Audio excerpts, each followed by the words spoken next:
vitu gani azingatie, au kabla hajatamani kwamba natamani lime zao fulani, anatakiwa azingatie vitu gani kwanza kabla ya kufanya maamuzi ya kuanza kulima, ili akaweze kupata faida au kuepuka pia majuto na hasara? Kwa mtu ambaye hana uzoefu na kilimo, cha kwanza atafute mtaalamu.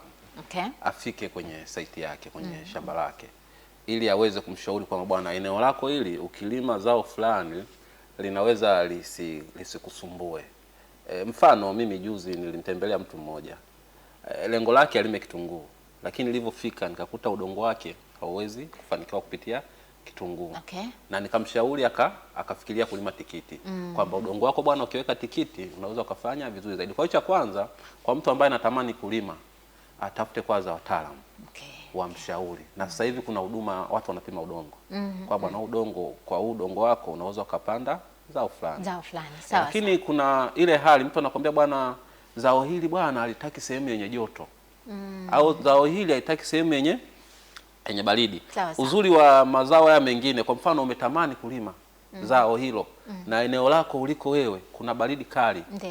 Hatukuzui kulima, ila fuata utaalamu wa madaktari. Kwa bwana, sehemu yenye baridi tumia madawa ya aina hii ambayo yana joto, yanaongezea mmea joto. Kwa hiyo sehemu ambayo ina baridi kuna aina fulani ya madawa ukipulizia ni kama umekuwa umeuvisha mmea koti. Okay. Kwa hiyo mimi naweza kulima sehemu yote. Naweza kaja pa Dar es Salaam nikalima zao ambalo linalimwa sehemu yenye baridi na nikafanya vizuri.